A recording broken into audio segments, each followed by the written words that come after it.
Okay, welcome to today's session. It is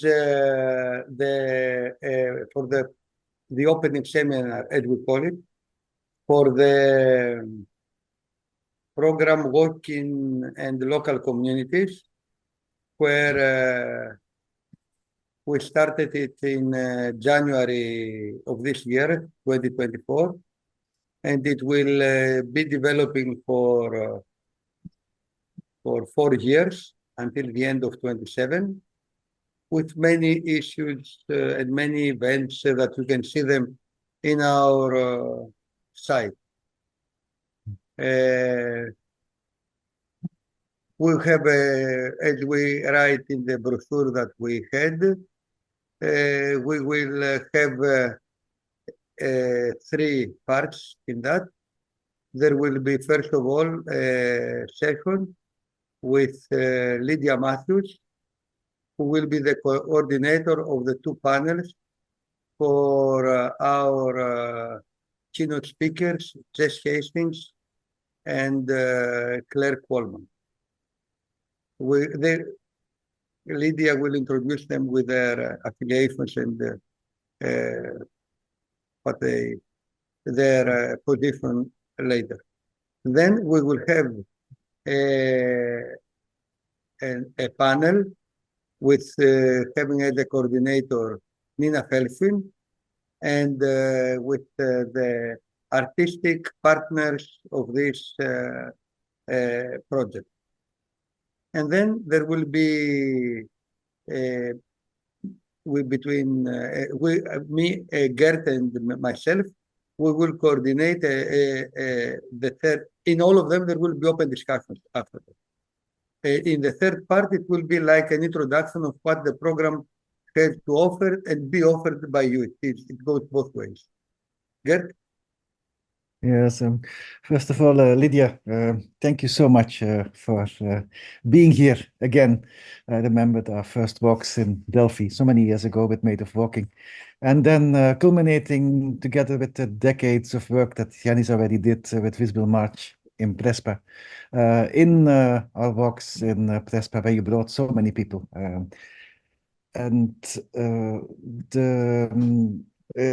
It is a pleasure to see you talking with Jez Hastings and Clare Qualmann. And I'll say some lines about you to introduce you. So you are now Professor Emerita of Visual Culture at Parsons, the new school.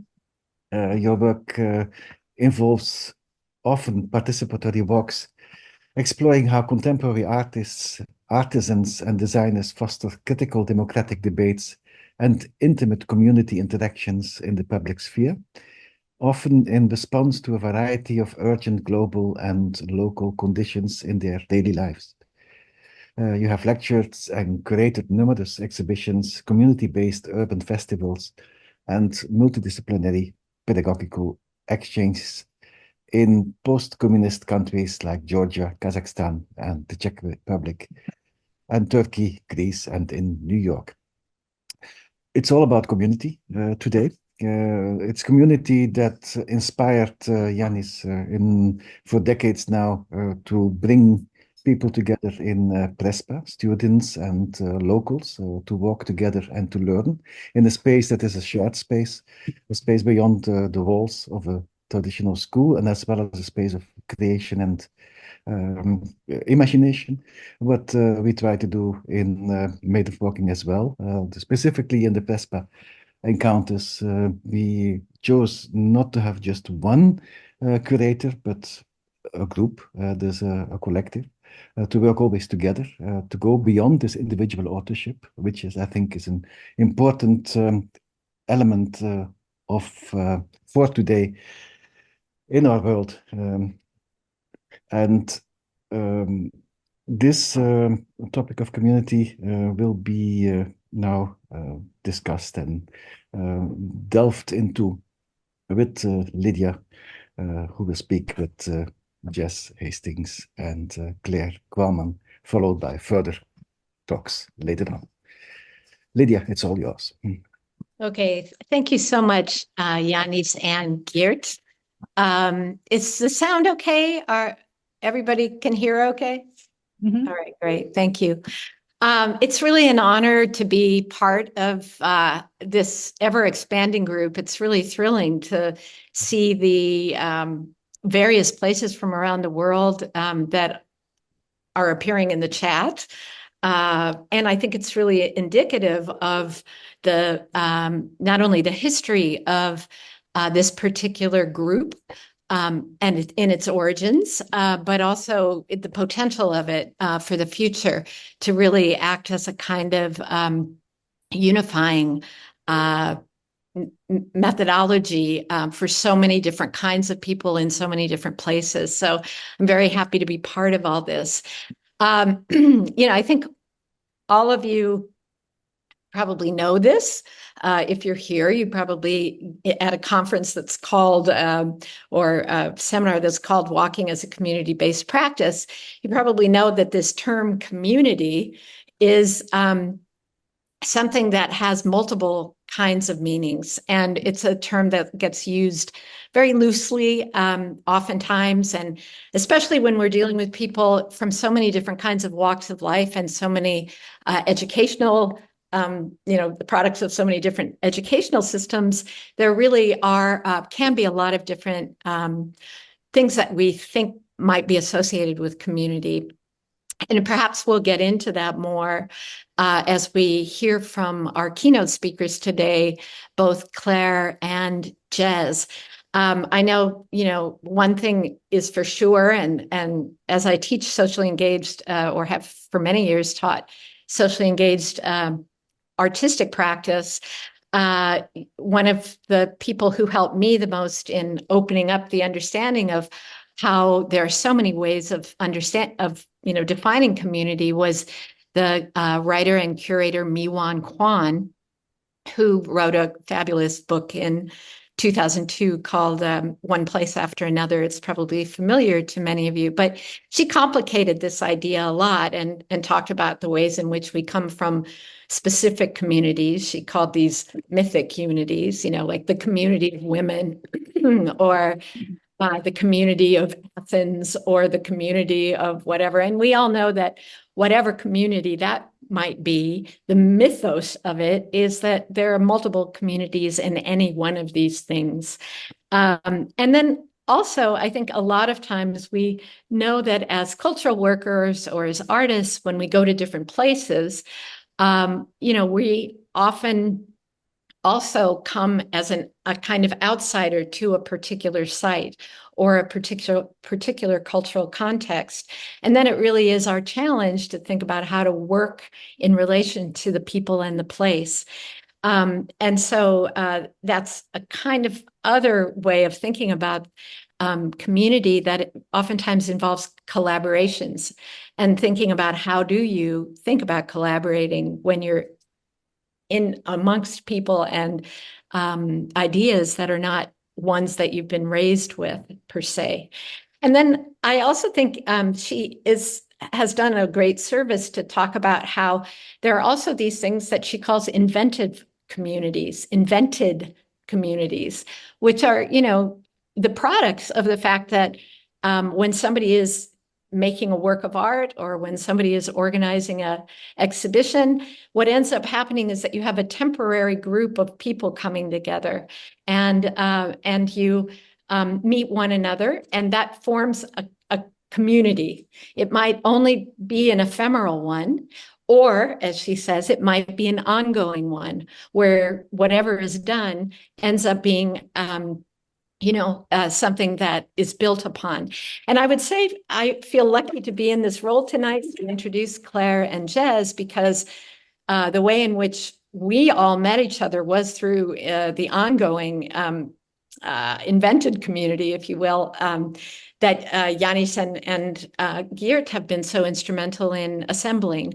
And in particular, the place that I've experienced it most has been in Prespa, although I know that many of you are from other hubs in this newly forming network of walking artists. And I just want to say, as a way of introducing them, I remember the the first time I met her, I had actually, we ended up working together in this, helping to organize and be the collective that Geert mentioned that helps to think about how to approach each year's event. So I got to work closely with Claire on this organizing committee, but I had also met her because she's an educator and a writer and an artist who happened to be in New York working on her perambulator series. So maybe you'll hear more about it. But Jez, on the other hand, I remember the first time I met in Prespa, he had arrived in the little fishing village of Pserades with a walking stick in hand and had actually walked from his home to Prespa and, had this journey along the way. And so I think you'll hear more about that. And one of the things that touched me so much, which I think is also indicative of the kinds of ongoing exchanges and the ways in which there's an intimate community formed through this shared experience, is that he loaned me, because I was giving a walking workshop that year, he loaned me his walking stick to take along with me because it was so charged with so many experiences and places, and I really appreciated that. So anyway, that's how I came to know these two folks, and I feel very privileged for that experience and continue to learn from both of them, as I hope we all will today. And I wanted just to say that the way we're going to approach this is that I'm going to give a bit of an introduction for Claire, and she'll then speak for about 12 minutes or so.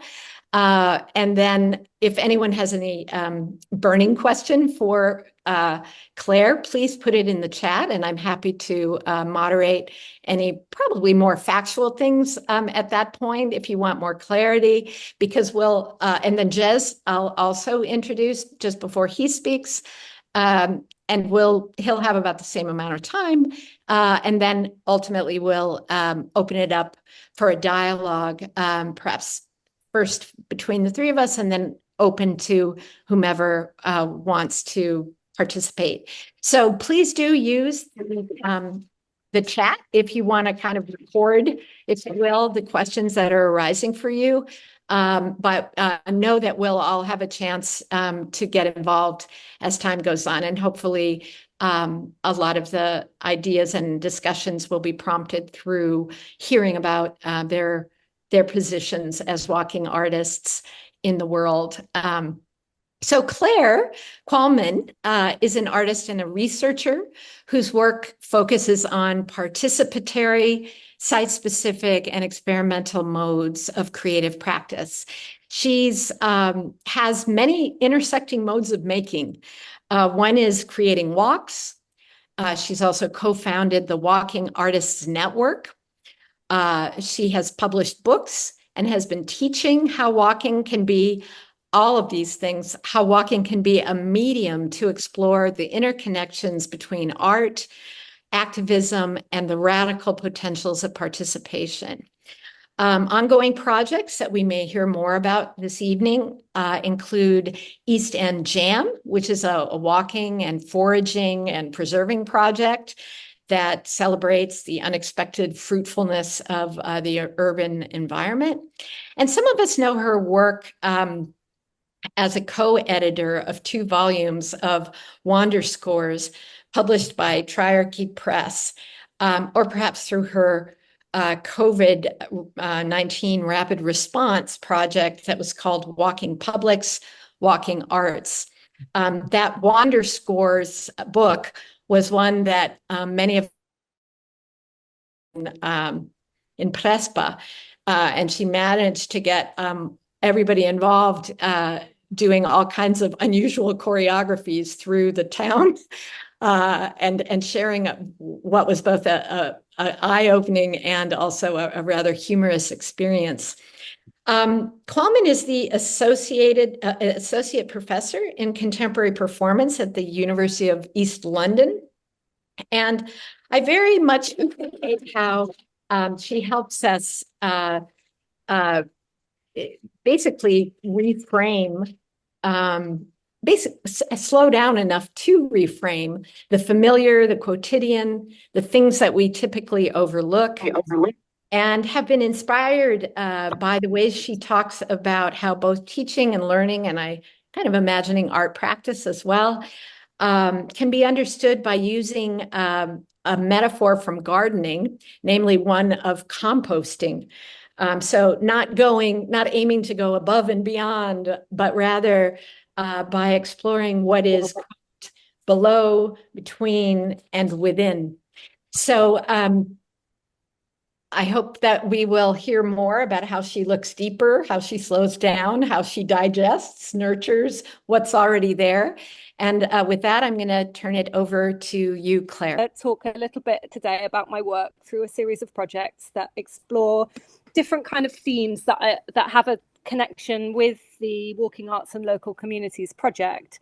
So I'm going to talk about work that connects with shifting landscapes, new parenting mobilities, and foraging.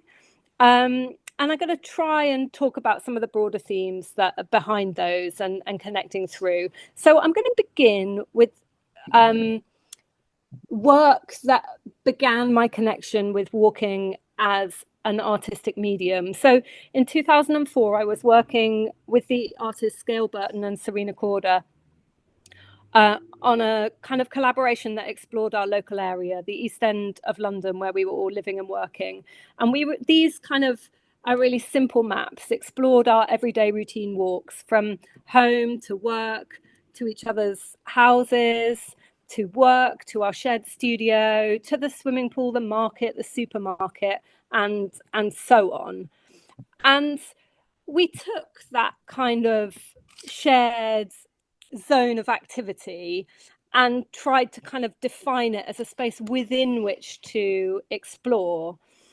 And I want to kind of draw a parallel here with this map, which is by the sociologist Jean-Bart Deleuve from his 1952 study of the movements made in 1 year by a student living in Paris, which reveals a small triangle of central activity. And what I think is quite important to note here, and I quote from Jean-Bart Deleuve, is that he says it illustrates the narrowness of the real Paris in which each individual lives. And Guy Debord drew on this study in his theory of the dérive in 1958, stating his, and I quote again, outrage that anyone's life can be so pathetically limited. We assume kind of proposing the dérive as an antidote.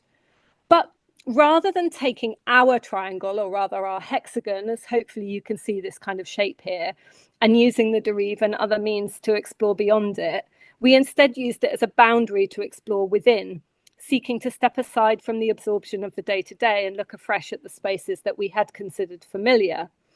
In doing so, we rejected Debord's dismissal of the routine and the known, the ordinary, the domestic, and we instead insisted that this could be endlessly surprising and full of possibilities. So we turned those routes into a walk that we shared with groups of people on a series of night walks. And we invited other artists to collaborate with us, seeking to kind of structure experiences for participants that were grounded in the reality of the city, but also opened up new ways of seeing it, being in it, and moving through it. So in these images, you can see the artist Tai Shani and the musical walk that she organized with us. Also the artist Gimpo, who produced this on-walk screening of his film of the K Foundation burning £1 million, as two examples. So this kind of early part of my walking practice is very much concerned with space and place and the ways in which we occupy and move. It had an activist intent to structure activities outside of the realm of consumerism and the spectacle, and to transform the ordinary experience of walking, to build a community to walk with together. As a live art collective, Walk, Walk, Walk produced all sorts of different work over a 5-year period. And alongside that, we realised later on, reflecting back on it, that we'd accidentally documented the shifting landscape that we were working in. Our repeated walking had captured the rapid changes that were moving through the area as building work and other waves of regeneration and gentrification washed over Whitechapel, Shoreditch and Bethnal Green. If that first phase of my walking work was about space and place, the next was about mobility and access, with a continuity of activist intent. In 2012, as Lydia already mentioned, when my son was a baby, I was asked to make a walk for Lewisham Art House in South London. At first, I thought it was impossible. The methods that I had been using were really intense, very extensive walking, day and night mapping, repetitive, really spending time developing the route and the approach. Instead of saying no, I decided to make whatever I could with my baby in tow. So I invited people to come and walk with their babies in their prams together, and just to see what would happen. So I had been noticing that my ordinary routine walks were quite rudely disrupted by having this new kind of impediment to my smooth mobility, that suddenly I was having to perform the kind of awkwardness of the city streets. And I wanted to see what happened when we tried to do that en masse together with a group of people. So this was a really intensely gendered experience. And I found through the work that it really, I've really felt a very strong connection to other women, to mothers and to carers who were predominantly the ones doing the pram pushing. Claire, excuse me for just a second. I'm just wondering, did you want to forward some of these slides so I'm guessing maybe you have some images of, there you go. Yes, sorry. Okay, so I thought you were seeing them move. Okay, here we go. Yep. So thank you, Lydia. That's very helpful. And I will send these slides so people can see what I was planning for you to see. So the walking project developed over a number of years. In fact, through the whole time, around 10, 11 years that I ended up pushing babies in prams, exploring the city and the countryside in different locations with groups of people. These images are from Huntly in Scotland, where I did a residency with Deveron Projects, but also in my home neighbourhood in East London, and as Lydia mentioned, in New York City in 2018. And I wanted here just to touch on a quote from Doreen Massey, because I think this work awakened in me new propositions and challenges to the idea of walking as an accessible action, and troubled the fairly common conception of a walk as being this long distance thing out in the countryside.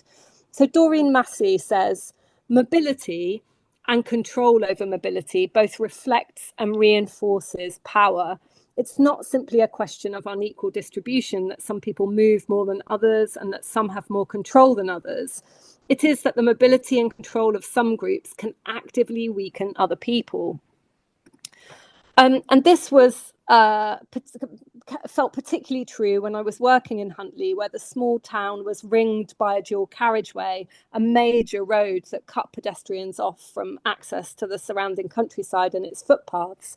People did cross it all the time, but it felt very difficult and dangerous to do with a baby in a pram. Furthermore, I want to call on Dee Hedden and Kathy Turner's writing on walking women, which does important work too in disrupting some of the romantic associations of the lone walker out to escape the quotidian. And they say, a quote, "The local is magnified to the scale of the epic. The epic is one small step after another. The familiar is a site of risk, and walking a means for building relations rather than escaping them." I'm actually going to skip forward a little bit through a couple of these slides, because I realise my technical shenanigans are taking a little bit longer than I thought. This third example is of the urban foraging project that's ongoing, East End Jam, in my work. And I wanted to just touch on here one of the key observations through this work, which I really do consider as a practice research project. So it's an artwork, but it's also research.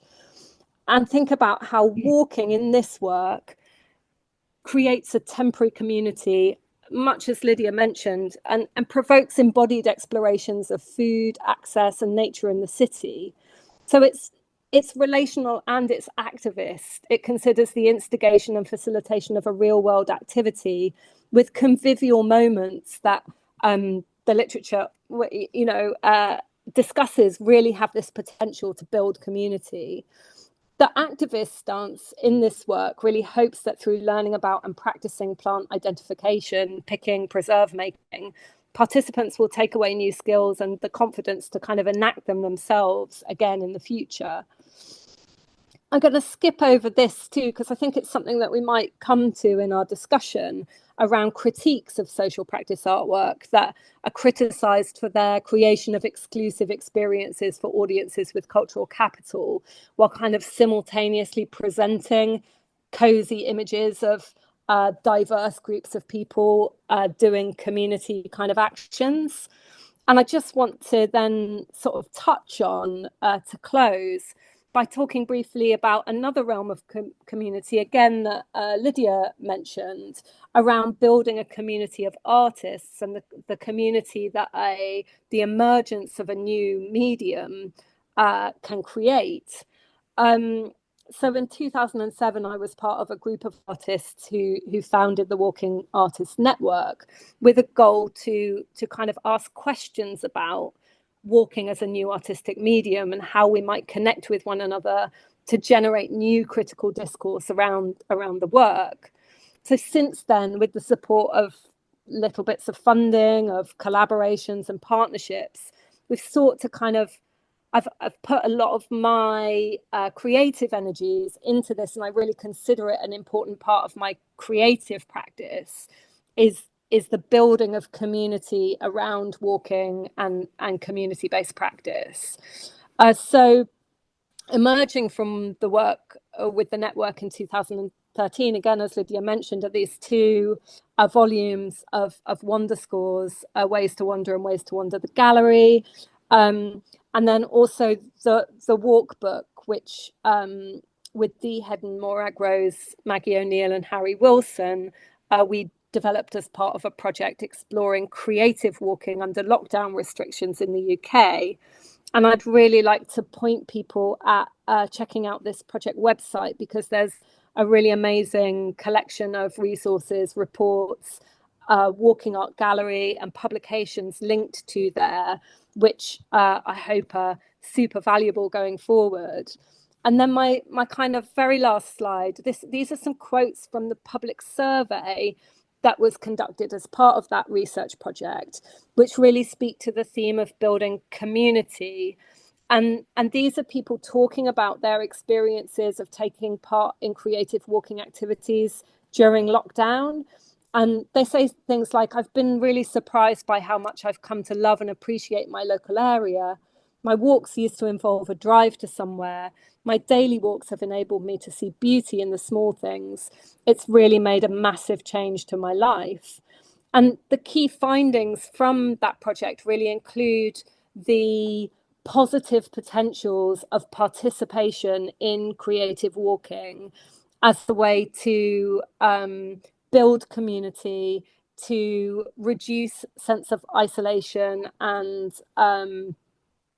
kind of removal from the people who you live or work or coexist around, and to really activate new and positive actions in different types of community settings. Whew, okay, I'm going to stop there, because with my screen differences, I also can't see how long I've been talking for. So apologies, Lydia, if you were sending me messages. No, you're right on point. Thank you so much. Gave us a lot to consider there. And I'm wondering if anybody has any kind of burning question for Claire that might help to clarify a particular project.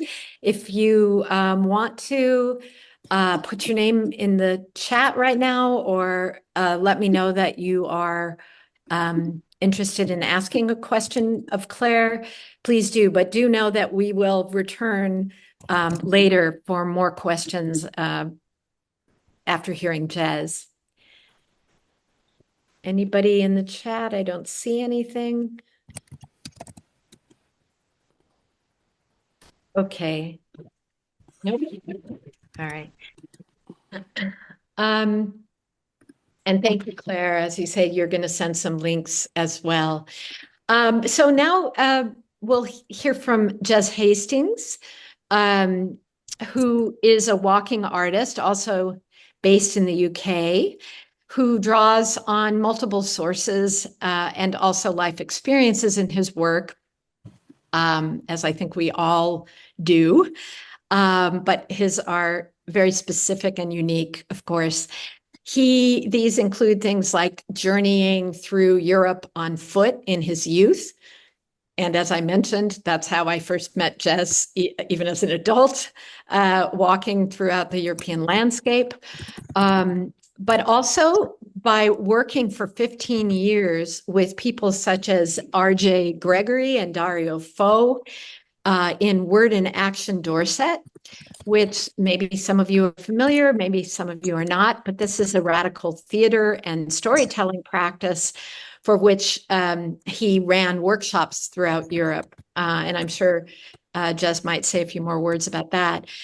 But after the first Global Climate Change Conference in 1992, he pursued a Master of Science in Education and Sustainability.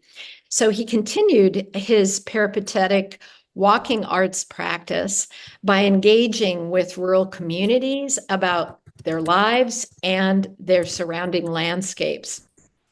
And he developed some fascinating methods to encourage people to look more fully at images and to trust, and I should say analog images, things that are physical in the world, and to trust in their own capacity to make meaning and their own capacity to tell stories that draw on their direct life experiences in relationship to an artwork.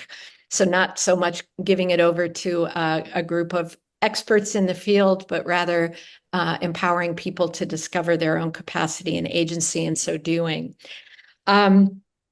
This is a practice that I'm sure we'll hear more about today. It's a project that he calls See-Saw. And that also grew out of his PhD work in geography and photography at Staffordshire University in the UK. So I'm going to now turn this over to our photo troubadour, Jez Hastings.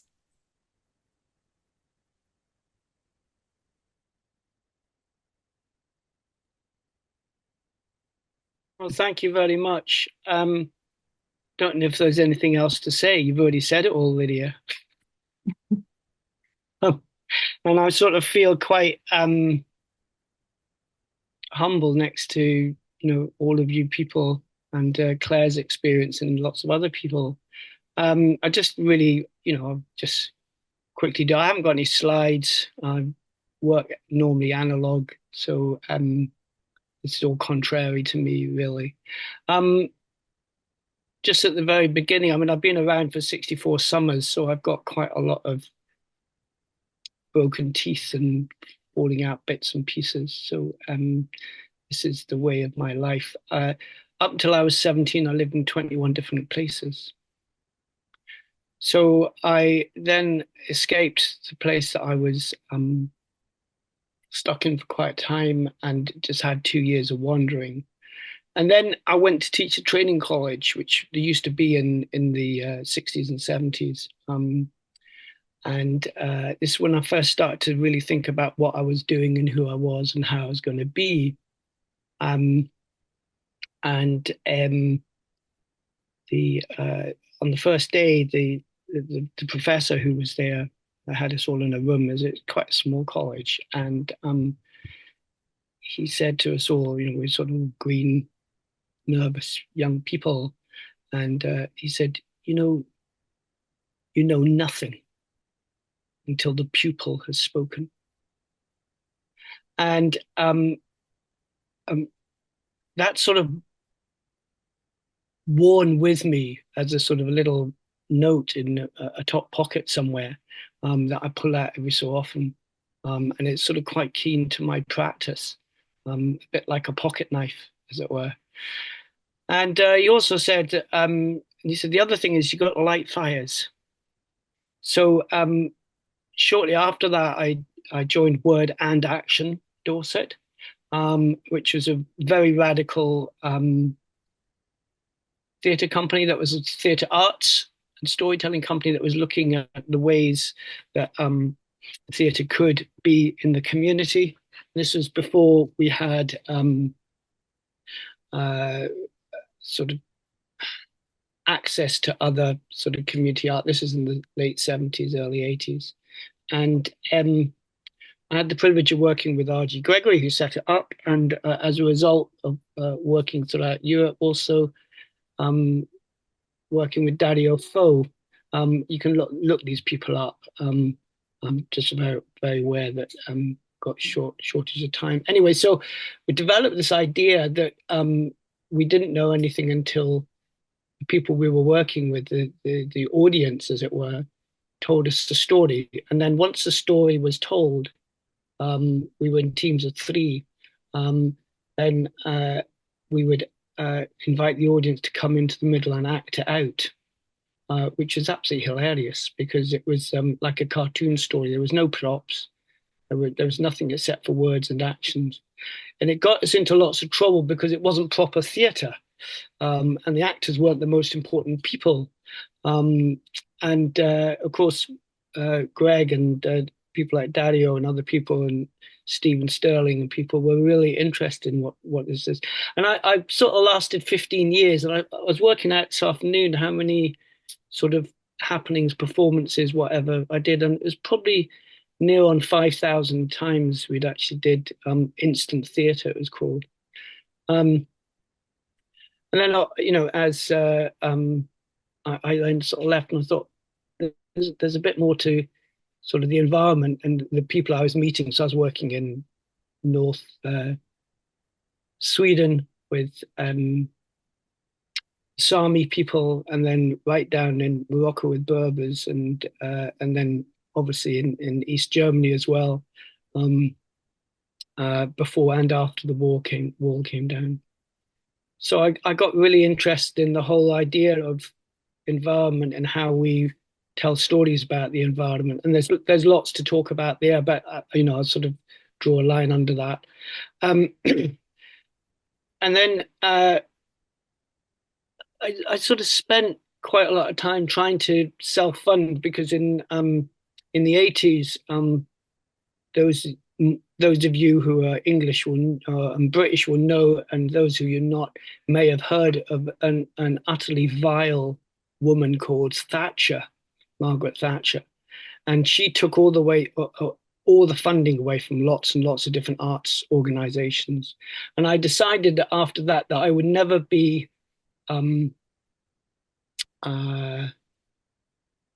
beholden to any arts funding that I couldn't sort of work out would be worth doing. It just became just so horrible. So I self-funded. I worked, I did wall building, and I made pottery, and I made charcoal, and I mean anything that came across as I was going from one place to the other on foot or by bike.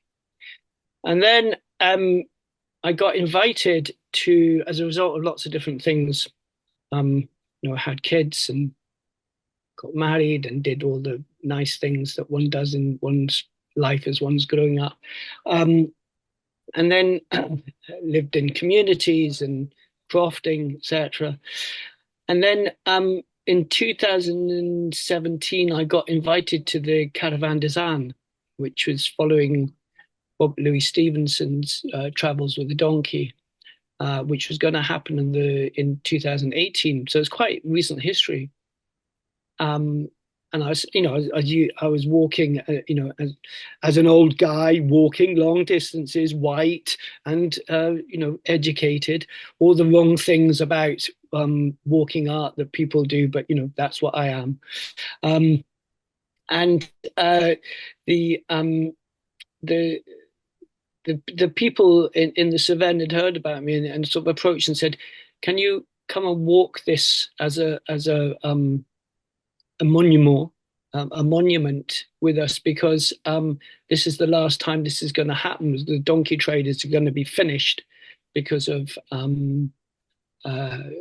deliveries by Amazon and by DPD and other big commercial companies. So they didn't need people on donkeys to travel and deliver all sorts of parcels and messages." So that was key to my sudden idea of what it was about just walking being a thing in itself, an artwork. And that, obviously I'd come across, as we all do, Hamish Fulton, and then of course and Alison Lloyd, who I think she died was it last summer or this summer? No, recently. Another, very interesting people who sort of walk distances. Monique Beston. And this, as I was walking over this sort of month-long journey, I started to think, well, how on earth am I going to make some kind of living out of this now that I've sort of hooked onto it properly as a recognized artist, which was really nice, because when people actually approach you and ask you to do something, it changes your thoughts about what your work is. Anyway, very quickly, I started to think about my time in One Action and making stories and collecting stories from people. And so the formula of Seesaw came about, and very quickly that then became, the last 4 years became a PhD, where I was testing this idea of what the artist sees when they walk, and what or saw when they walk, and what the audience sees. So I've stopped promoting any of my work. You can't see my work anymore. I don't have an exhibition. Nobody wants to buy a walk. So I now can travel and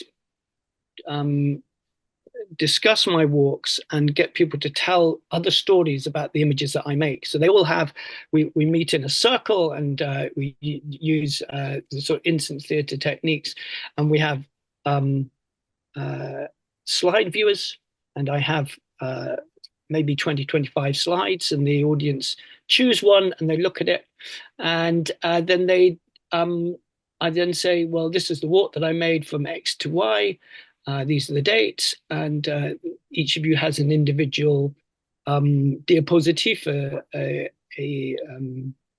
transparency. And anybody wants to start talking about their transparency, tell me about it. And so people start talking about this image, which they don't know nothing of. And then once they've finished talking about it, I then tell them a little bit about it and read from my carnet de voyage. I can't know if you see that, but which tells them the day that I made that photograph. And then what happens is other people join in. And what's really interesting, when I first started this concept of alternative or different exhibition system, I didn't know how long people would look at one photograph for. And in tests, I've done it a lot of times in tests now, the shortest time that we've had people looking at one photograph was 1.5 hours. And the longest is 3 hours. It's really interesting. And that people just telling their own story about the photograph that they've seen, which reminds them of something else, which is actually quite beautiful in itself. And then there's no record. I don't allow any recording of this. It's completely private for those people.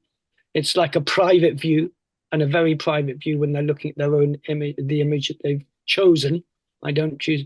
And yeah, that's where I'm at the moment. And I'm just about to finish, well, next couple of days, head out to Western Macedonia to do the final walk of the Democratic Army in Gramos 6. See what happens with the seesaws from there. That's it. Thank you, Jez. One of the first things that's really striking, I think, in listening to both of you is that, I mean, on the one hand, you share the desire, I think, to light fires, as you put it, Jez, to really understand the kind of political and transformative power of what a walking experience might offer. But one of the key differences seems to be that, at least in how you've presented, is that for Claire, and correct me if I'm wrong, it seems that you're really much more interested in creating a forum or a form for allowing people to come together to share the experience of the walk itself. And in that capacity, the performative act, it is really a centerpiece for if everybody could turn on their mute, that would be great. Thanks. Anyway, that it is this idea of the kind of shared experience that then, of course, inevitably, because you're walking together, gives rise to conversations and stories and other things that might emerge. Whereas just as you were describing what you do, your walk in many ways is initially anyway, an individual walk from one place to another that you then document along the way. But that documentation is where the transformative capacity exists.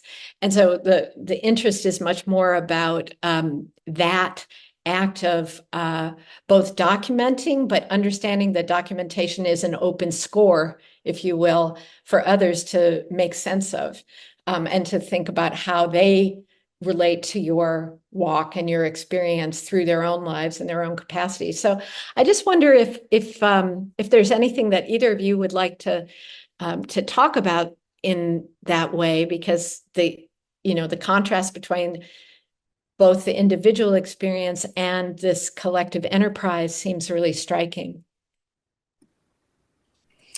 Thanks so much, Lydia. Yeah, I can come in there and say, like, I love in your work, Jez, your commitment to, you got to be there.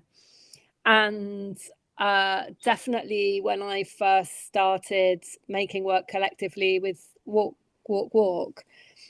we really went hard on the walk is the artwork, the experience of the walk is the work, and that, yes, there's other things that are generated through it, but the primary material is the walk, and you've got to be there.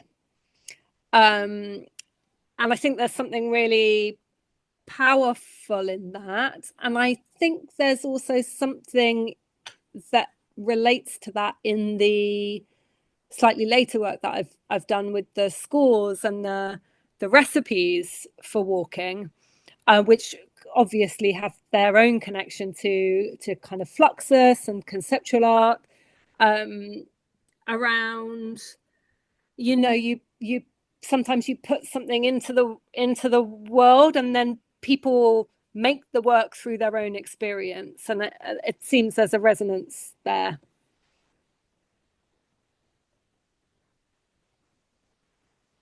Do we now play walking art tennis? Go ahead, Jez, if you want to respond. Go on, Jez. No, I think it's really, I agree with you. It's interesting because why is it interesting? Because I think that the joining together of ideas of people come at different times with our practices. So, and what I mean by that is that my walk is my work, my art walks, whenever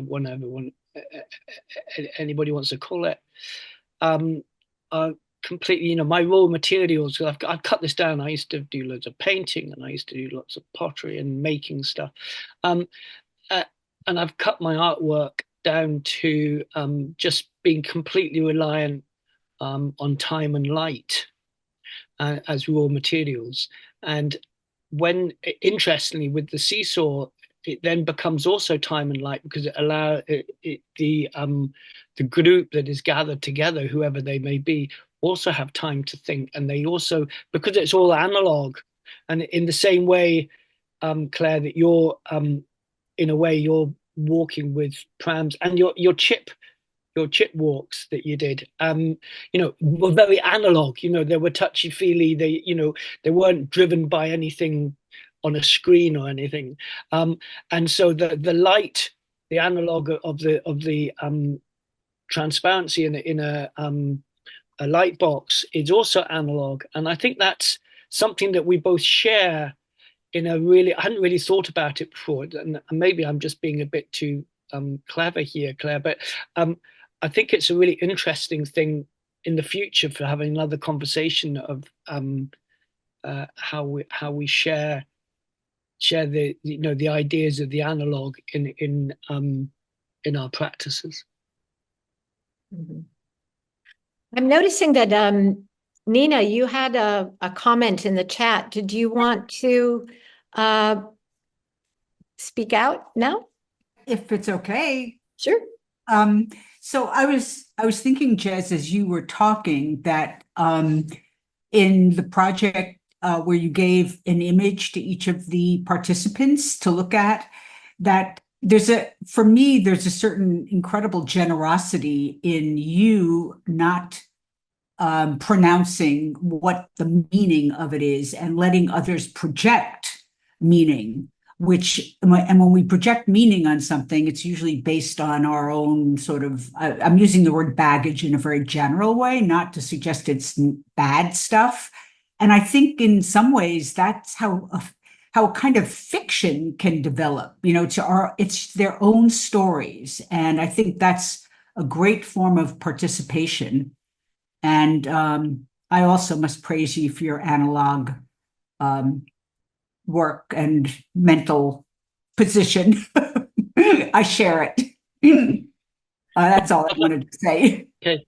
Well, thanks, Nina. Yeah, I mean, it's not, you know, Seesaw is not a project. This is a new, I'm completely convinced now, it's a new way of having an exhibition with the community. Mm-hmm. And so the community invents or creates new stories, not only as individuals, but as a whole community. Mm-hmm. And I just think it's really fascinating how that happens without any pressure or any sort of, oh, well, you're going to be doing this, and this is how you're going to do it, and this is the outcome, and this is what you'll achieve. It's like, I don't know what's going to happen. And hopefully we'll have a good time. And every session that I've done now, which is in the 10, in the not quite 100 yet, but so 70, 80, they've been successful in one way or the other. And the only one challenge that I had was that there was a young person who had a condition which meant that they couldn't cope with change, so they just literally walked out. But they did come back and said that, explained to the group why they walked out, and then realized that actually coming back in was a safer space than where they walked out to. Wow, that's amazing. Yeah, I mean, it's in both of your works, actually. It's both, as Nina says, these are acts of generosity on the one hand, but I also think it is there's a lot to be said for the way in which all of the projects that you described are really predicated on a level of trust with the people that you're engaging. And not the kind of trust that they will deliver what you hope is, some notion of what you want to see happen, but rather trust that there is something in the multiplicity of experiences that people have, even if they're walking together. You've got this kind of multitude of experiences constantly happening simultaneously, and yet the trust is involved in really valuing the differences in the experiences. And I just wonder if there's something to say, Claire, about that, since you've been dealing with groups that come into it often thinking that they share something, like the mothers, for example. Yeah, absolutely. And I think it's something I'm thinking, really trying to think too about the Walking Arts and Local Communities project more widely, and what Nina and the other kind of partners in that project are going to be talking about in the next section. And I think it's really one of the things that's really challenging with making walking work and other forms of social practice is that how hard it is to predict or propose what the outcomes will be, because in order for the work to genuinely engage with local communities, respond, adapt, possibly be co-created, or maybe just shaped or informed by those communities, you can't really say what it is before you begin.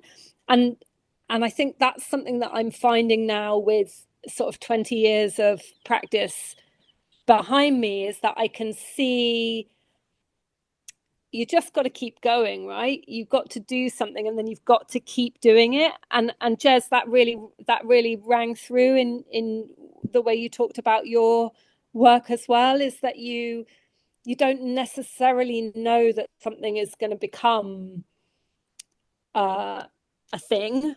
I mean, an artwork, but you do it because so I think there's, and again, kind of drawing on having Nina in the room too, like I think the connection there between art and activism, or artivism, or some of those newly coined terms that connect art and activism is really valid and essential to think about here.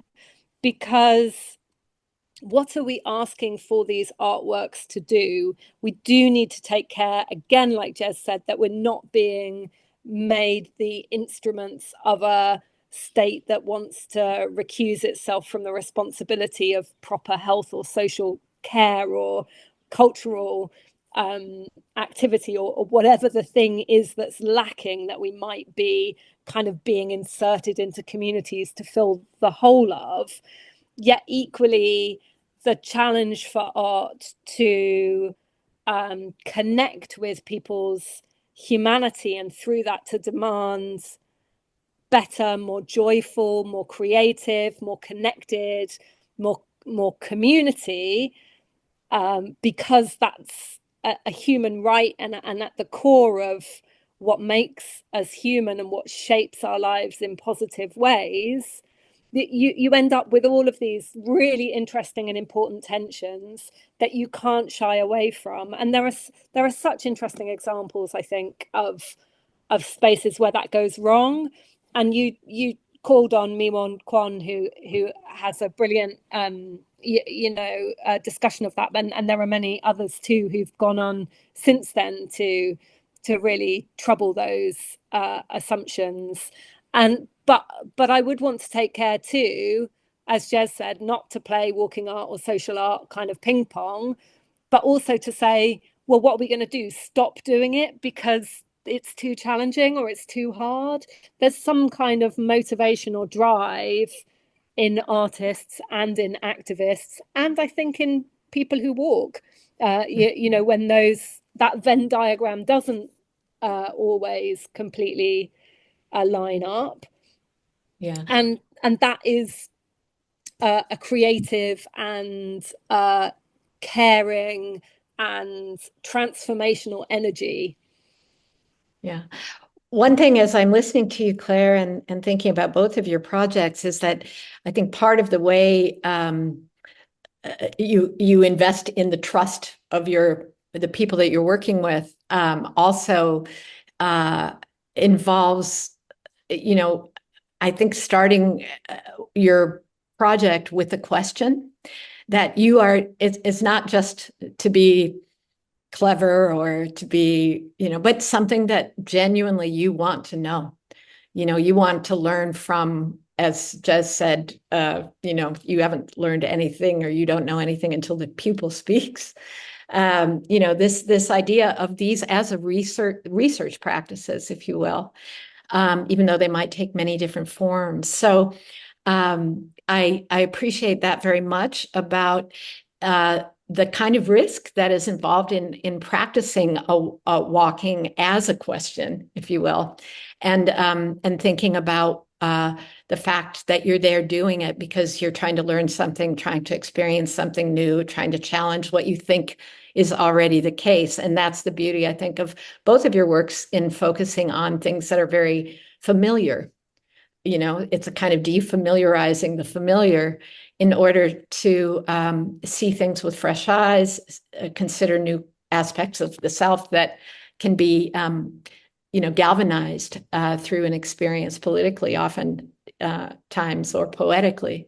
So I'm realizing as I see this, there is a question here. Romeon says, clarification from, wait a second, there are a few questions. All right, let me open it up to Chrysoula, and then I'm also going to keep an eye on the time because we've got several more people who will be presenting in the second half. Chrysoula, did you want to ask a question? Yes, can you hear me? Yes. Okay. I was hearing Clara, and I came here as a musician. I was participating in Prespa project. But listening to Clara, I said something different came to my mind because I work in a social cooperative which employs people with mental health issues. And I said, why not? Why can we have walking art, walking in Athens? I live in Athens, I forgot to tell you. And how helpful could be this walking art for people with mental health issues? Does we have to form a working group and we have to have a special topic to discover? We need someone to guide us? It's not very clear to me, or we are free just to walk. Does an experience like that? I almost am tempted to say everyone is free to walk, but I know that absolutely isn't true. That's not possible to say on a global scale. But I would hope in your setting, I would like to say creatively, anybody can be an artist. Everyone is an artist. Everyone can walk creatively. I'd be really happy to share some resources with you if you would like to try some of there's a free ebook version of the walking recipes for well-being that I created as part of my most recent research project. I'm really happy to send that to you. Let me pop my email in the chat, and if anyone would like to get in touch with me, I'm very happy to share ideas or resources. But I would absolutely encourage you, Chrysoula, to think about how walking might work with the community that you're engaged with. I think there are some really interesting connections with a sense of place, with a sense of belonging, with a sense of connection to other people. When you walk with attention to your surroundings rather than walking to get somewhere from A to B, walking for work or walking for all kinds of different purposeful reasons. So yeah, I'm really happy to discuss that more with you. Yes, thank you very much. That's the topic of a seminar unto itself, really, and a wonderful one. Jez, I wanted just to, given the time now, did you have any final comment that you wanted to put forward, Jez, in relation to Crisula's idea about walking as a kind of practice of well-being, or if you had something else that came to mind, and then I think we'll wrap up. Indeed, Crisula, just do it. Just go and do it. Okay. What is there to lose? You know, what are you? I'm not asking for an answer now, but what are you scared of? You know, just go and do it. I mean, you know, for me, just to finish, you know, and I stole this from C6 Steve. You know, I started off with nothing, and I've got most of it left.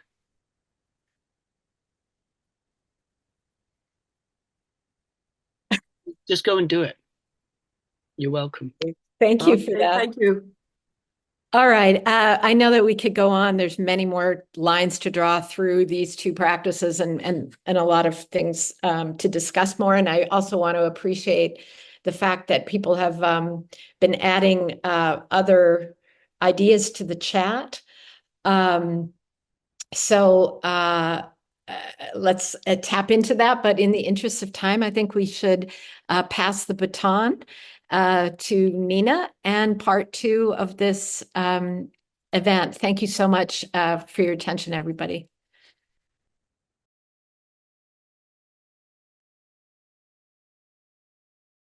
Thank you, Lydia.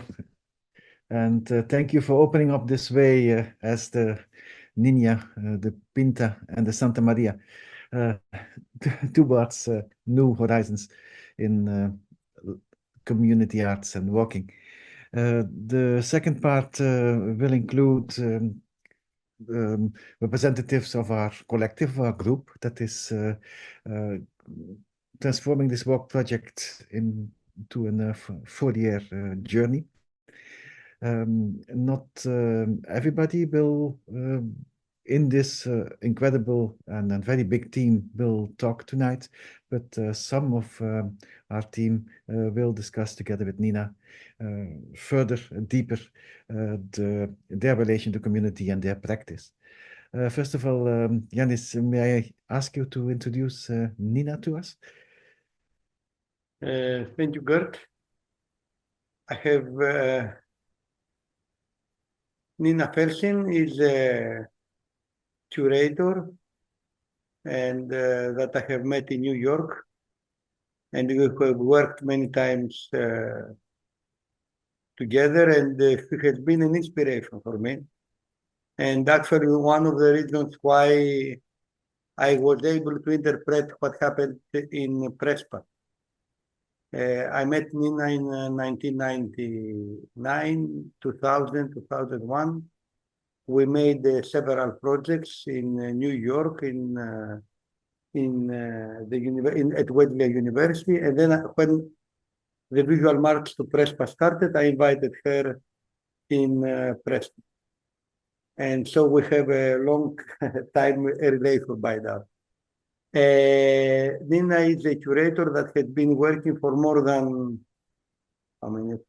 40 years now in all levels, and she has been more than 40. More than 40 could be 90.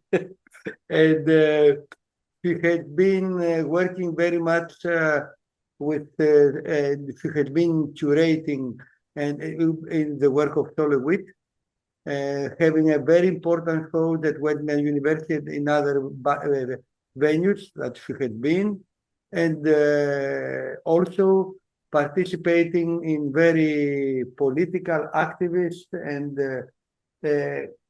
present in some of the most important events like the aftermath of September 11, activistic actions that have occurred in the US. So this is how I would like to introduce Nina. Nina, thanks for being our coordinator, and I pass it to you. Maybe, yeah, Yannis and Nina. I'll introduce very briefly the people that will talk with Nina. Great. Yes. So, of course, we have you, Yannis. You don't need any introduction, but I'd love to give you an introduction anyway. You're, as a painter, an artist and professor at the Department of Fine and Applied Arts at the University of Western Macedonia. You have a background in mathematics. And an MFA of the School of Visual Arts in New York, a PhD in Greece at the University of Aegean, and you are already organizing for almost 20 years the process Visual March to Prespa that culminated in the walking arts encounters that are happening biannually since 2019, going along with essays on art, books, that you have published. And now you are coordinating artistically walk with me, and you are the general manager to wanting to establish in Prespa an international center of walking arts. We have with us as well Natacha Antao and Miguel Bandeira. They are with a background in drawing, both having a PhD in that discipline and domain, but with a big focus on how walking and art and drawing meet each other. They are co-founders, both of them, of the Walking Body, where I'm happy to be involved in as well. And they are both representing the University of Minho in this walk project. Together with me, they have also organized a conference in Guimarães on walking art, which was called Drifting Bodies, Fluent Spaces, in the middle of the pandemic. Clara Gari is talking to us from Catalonia. She has a master on art history, on online teaching and co-learning, and she's the director of the Contemporary Art Center Nauco Clea in Camallera, in the middle of the countryside of Catalonia. She has a background in cultural management and a practice that becomes the limits of disciplines, creating many exhibitions and interdisciplinary performing arts programs in Spain and beyond.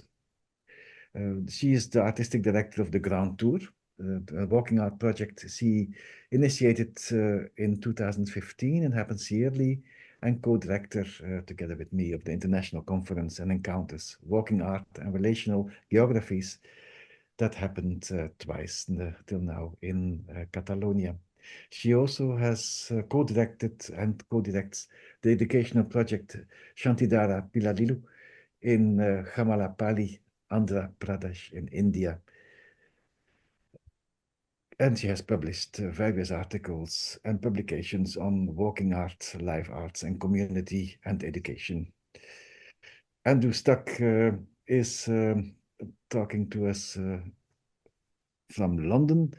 He has a background in Masters in Business Administration, in ecology, environmental education, heritage interpretation, in urban design, and social entrepreneurship, and a master's in innovation, creativity, and leadership. He was an advisor to the UK government on children's independent mobility. He has an extensive experience in devising walking and cycling routes and in delivering training in active travel. And in 2017 gained a series of academic qualifications. He was diagnosed as having a learning disability. Since a walking art residency in Banff in Canada in 2007, he has founded the Museum of Walking and has been publishing Talking Walking, a continuing series of podcast interviews with walking artists. He's founder of the Urban Tree Festival and co-founder of Walkless and Create and Southwalk September, together with Babak Fakamzadeh and myself. Within Walk, he is coordinating monthly online cafes and confluences and will be supporting the Walking Artist Remote activities from Prespa through a network called Nodes. Anna Luyten is in Brussels, in Belgium. She is working at the School of Arts in Ghent and at the Toneelacademie Maastricht. She has a Master of Arts in Philosophy, an Advanced Master in Applied Science of Literature, and an Advanced Master in Drama and Theatre, next to further studies in Literature and Art Philosophy. She is a writer, a performer, a dramaturg, and radio and television maker, and lecturer of philosophy, aesthetics, and artist writing at the Maastricht Institute of Performative Arts and the School of Arts in Ghent, where she co-founded a research group and teaches an international masterclass, Wandering as a Discipline, and an investigation into the function of attention and participation in performance art, pedagogy, writing, and thinking practices. And she's working in Gaasbeek with the local community on implementing WALC in this rural environment. Sylvie Marchand is in France, in Villefagnan. She is an author, director of digital devices, and curator of international events. She has a doctorate in ethnology from Paris and from the National Institute of Oriental Languages and Civilizations. She worked all over the world in parallel to her theoretical research with artistic activities involving local communities, often using immersive digital devices and geolocated sound narrations, production of creative documentaries. This happened in Canada, in the US, in Mexico, in Mongolia, in Egypt and Ethiopia, and in many countries of Europe. She curated an exhibition and an international meeting encouraging the creation of Tarahumaras woman in Mexico, and is behind the intercultural events happening in Villefagnan with her organization, Tariel Gigacircus, the Migrating Art Academies, Vos Lactea, un encuentro artístico internacional en torno de la lingua materna chihuahua, and since 2017, the project that is now integrating into WALC, Hospitality in Action. She is joined by Lionel Camburet, who's a sculpture and a sound and image artist. He started with actions and performances, which extended after his experience in the small boy Indian camp in the Canadian Rocky Mountains, where he started to work very intensely with communities all over the world together with Sylvie, integrating travel and nomadic experiences into his work of sculpture and installation. These are the people that we will listen to together with Nina tonight. So Nina, I'll give it to you and to our. Okay. If you allow me one addition, Sure. we also have, she's not going to be part of the group that will be discussing, but we also have Kostas Diamandis Balaskas, who is the director of Action Synergy, and he's doing a lot of managerial work. I mean, just to mention Kostas, the complete view of our consortium. Yes. So, okay. We are indeed, sorry to interrupt you, Nina. We are indeed a group that is larger than the part that we are having with us tonight, and grateful for all these people that are joining us on this travel. Nina. Okay. The group who will be part of my roundtable are going to talk about how their social practice falls within the parameters of WALC. And I just want to review some of those. And I'm going to also say that it's very interesting to me because some of you might be aware that I wrote a book. I mean, I edited a book back in 1995 called "But Is It Art? The Spirit of Art is Activism." And there were chapters in it of different practices. And so many of the underlying concepts that are part of WALC actually haven't changed that much since that time, but there are some differences. I'm just sort of run through really quickly what the various sort of underpinnings of WALC are. And as you all know, it's community-based and collaborative, and there are many different kinds of communities, and defining community can also be a very contested area. But there's a community of walkers, the community of the educational community. A number of these practices come out of schools. And there's also the local community who share the land and the history and also the current issues that apply to the land. One of the things that I've encountered, and this may happen in the US more than it happens in Europe, is that there is, for example, the problem of identifying or of calling a community the Black community, because that does not take into account the differences among the community. And those differences can be education, class, and all kinds of other things that really don't suggest that it's not a single community, and that's a kind of a misnomer to call Blacks in the United States or any place the Black community. It's a very faceted community, as any community is. I would also like to say that WALC seems to me to be in the business of empowering communities. And that is also can be an issue that can be contested, because when you go into a community that's not your own, and you have to be very careful about how you bring the community into whatever the project is. And although I would say WALC intends to be non-hierarchical, I think that's an area that always can be fraught, because you're coming into someone else's community, you might be better educated or any number of things, but I think that the key thing is to empower those who are there, and also to transfer your knowledge and whatever it is you're doing to members of the community so they can carry on the work, so that, when you leave, it's not over. I think that's a very important aspect of activists, this kind of community-based activist art. I would also say that for the most part, this kind of practice tends to be process-oriented, not about commodities and objects. And so in a way, I think that suggests the original basis of conceptual art, which also tried to use techniques and methods that tended to be more democratic. The intention was to be more democratic. I think that they basically got co-opted by the establishment art world.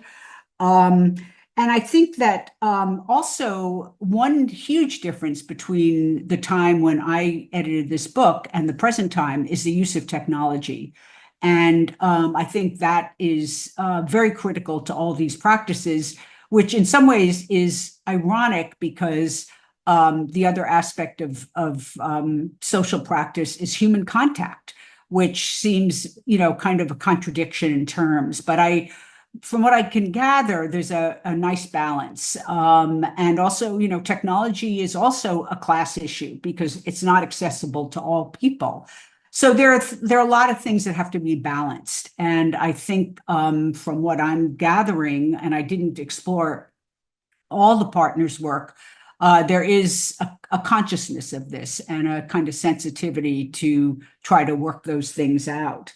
And the other big change since the book came out, like almost 30 years ago, is that walking as a social practice has just exploded. There really, as far as I know, there were the individual artists like Hamish Fulton and any number of others who really worked, whose work was received and promoted within the art world. And my sense is very much that what you're all about is remaining somewhat non-institutional and not part of an art establishment, which I admire enormously. So I do want to say another aspect of all this that interests me, and I would like to hear more from others about this, is we're talking mostly about relatively local communities. And I actually, since 9/11, I have become much more interested in wider contexts in terms of the world and what's going on.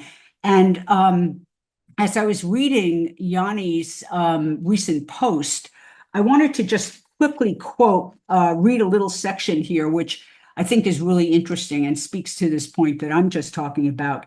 This was a post called, or an article called, an essay called "The Unselfishness of Community-Based Practices."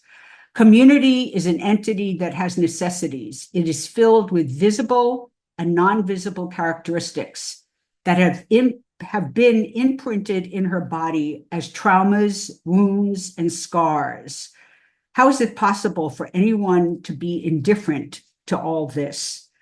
How is it possible for any artist to invade the community like a religious missionary to project his or her faith, eliminating the existing realities? And I think for me, as I read this, and because of my broader interests in current and world events, I read this as a comment about imperialism, really. And I hope that all the artists in this practice do think beyond, or it's helping, their own practice now is actually helping them to think critically in a broader context than what's going on right now. I think for me, it's been fascinating and really interesting. And it really, it started with my interest in activist art going back to the 90s or even earlier. So I will leave it at that. And I'm not sure. Oh, yes. Andrew, are you still with us? Andrew? Unfortunately, Andrew. He had to go. He was going someplace. So I guess he's no longer part of it. So how about we start? Oh, so the speakers right now, I would like you to address not your work in general, but the aspects of your work that you feel fall within the parameters of WALC. And you have basically a very short time, like 3 minutes each. So you have to be very concise. Okay, so how about Clara? You start. Everyone's dropped out. Yeah. Okay. Okay. Now you can hear. Well, I hope everybody knows the context of my work in Grand Tour. A walk of 300 kilometers in 3 weeks with artists of all the branches and specialities. And what I should say first is that the first local community is the group itself, because this group is living together for 3 weeks, and no matter how ephemeral is the community that is created, the community is created and it is interacting in the place where it is walking. So sometimes we think that interaction with local communities of the art means that we contact with activists, with ecologists, with other artists, with laborers, with farmers. Okay, this happens, of course, but this happens also in other contexts. What for me is specific of Grand Tour, maybe of other contexts also, but of this context, is that the group creates itself as a community. And previously, Claire said, in one moment, Clare Qualmann said that the walk is the artwork when she was discussing with Jez. I think I disagree a little bit. I think that the walk is the media, but the real artwork And it is real also because it takes art beyond what we classically think that is art. The real artwork is this transformation of an informal group in a real community. And this is the artwork. If I have 3 minutes, I think I spend them. Okay, not you have 1 minute left. If you want it. One. I have 1 minute left. Then I should say something to Crisula, because she spoke about working with disabled people. Surprisingly, and by chance, this year we had 4 people that were diagnosed, but we didn't know. And I have seen a kind of miracle how these people has been held and taken by the whole group, constitute as a community in a way that no one cares specifically of them, but everybody was in a way sustaining these people. And I think that is a very beautiful window for me to open to this possibility of having on purpose, because this year was by chance, to include some different people. I don't like the word disabled, different people, and to try to increase the permeability of these different people with a community that is well constituted. That's it. Thank you very much. Okay, how about Anna Luyten? You can come next. Yes, I'm here. Thank you, Nina, and thank you, Clara. Yeah, I think the most important thing for me is it grew out of a fascination of what the body knows, and what we could call sensuous epistemology, so what you know together. And I think I'm also happy that you mentioned this quite dangerous concept of community. And I think even a more dangerous concept is local.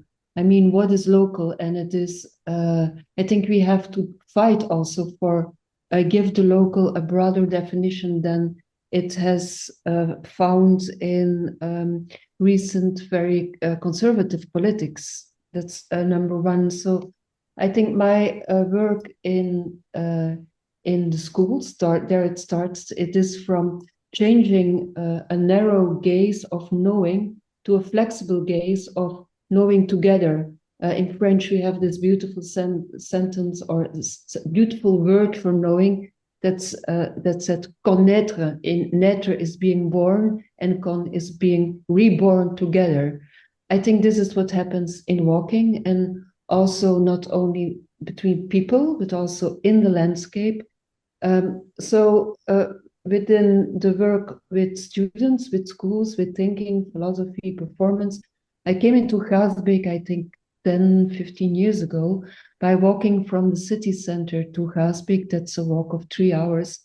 And then what I do there is really slow walking and slow knowing, like getting each other, coming into each other's world, how different it is. And this can be going to the market, saying hello every morning, but being together, and then started to make small walks into each other's lives, but also with each other.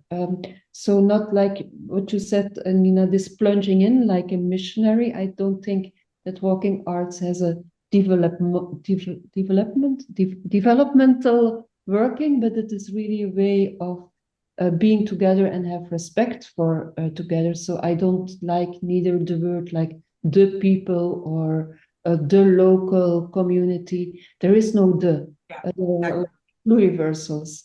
So this is what I discovered during walking, and also walking alone is never walking alone, is making a relation with the landscape and with what is surrounding you.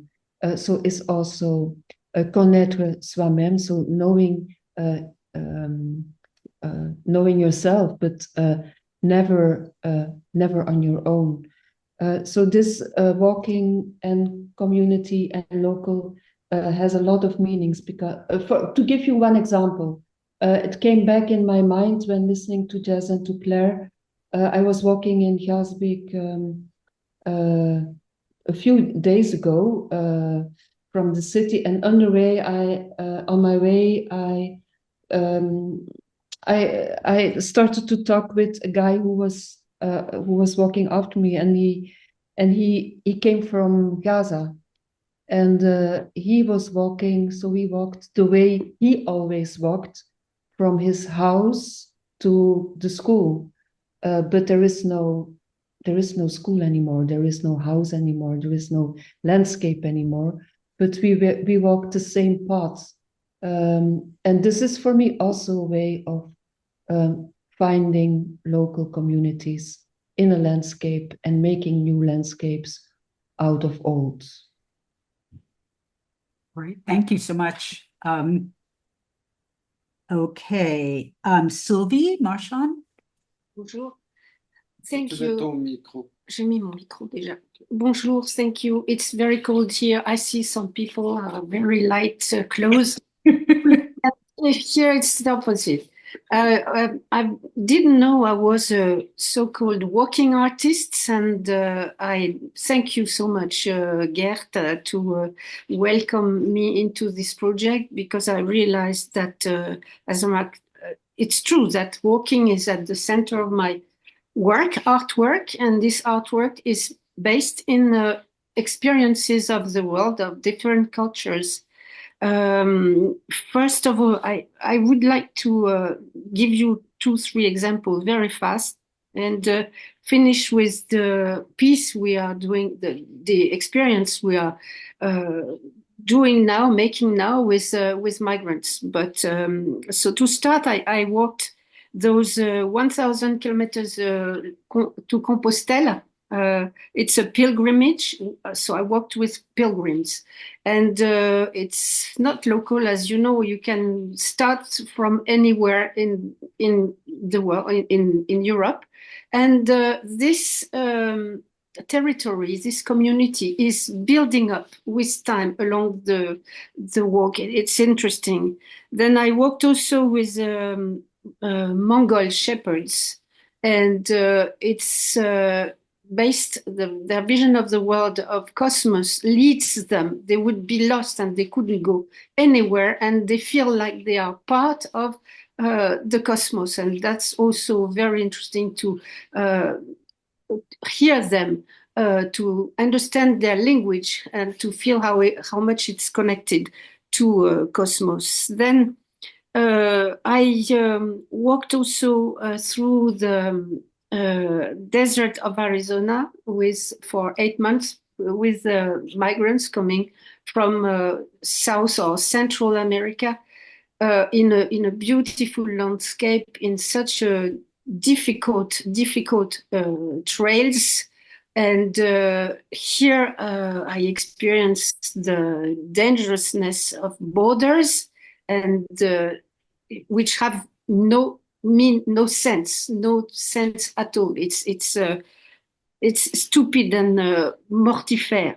I will talk about that later again. I walked again for another project with a mule, and then I experienced animality. If you walk 1,000 kilometers with a mule, you don't go wherever you want, and the mule knows better than you where to go, and so you have a different perspective on the territory you go through. And then I've been working and still work with Raramuris Tarahumaras from northern Mexico, and they use a word which is Yumarui. It's the name also of one of their numerous rituals. Yumama means resist, and to them the way of walking is changing the world.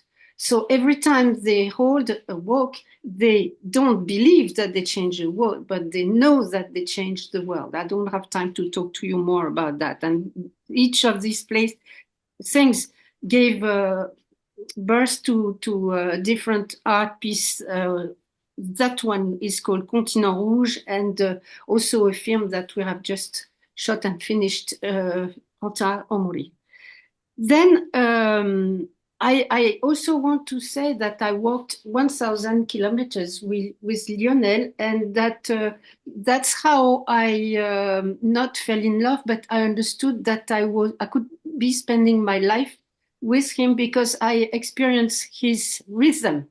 And he was helping me when I was tired. He was waiting for me. Maybe sometimes he would. But love and walking is interesting to also. It's and we are a couple ever since we've been a couple. Is it a community? I don't know. Then I'm putting a project together called He's Here. It's always not far. So putting a project that's called Hospitality in Action, Hospitalité en Action in France. And also I'm working in Africa, in Egypt, with Ethiopian, Eritrean communities and people from the Somali also. Sudan. And from Sudan with the war. And so I go there back and forth, and I'm working with their families, and they are rootless now. Most of them, they are déracinés. I don't know how to say that in English. I think rootless, and so they have no territory anymore. They have no community anymore, and we find here in our village. Like people from Rwanda, Uganda, Mali, also Somali, Afghanistan, etc. Many, and it's so enriching for us. And we are enriching our music, our culture, our performance, our dances. So the whole project is building another humanity for tomorrow, made out of a diversity of practices. So it's maybe we could call it making walking as a practice, as a cultural practice. Thank you. I'm sorry. I've been maybe. Oh, okay. I'm just gonna. I don't mean to cut you off, but we have so little time. But thank you so much. And you're the most colorful environment here today, by far.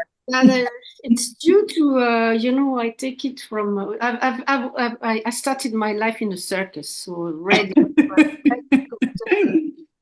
Thank you, Natacha, and I think is there someone else with you, Miguel? Or yeah, Miguel. Miguel, are you there? Oh, okay. Miguel, you only have 3 minutes between you. Okay. Well, I just want to bring to the discussion this idea of the walking body, because we are called the walking body, because we walk with the body.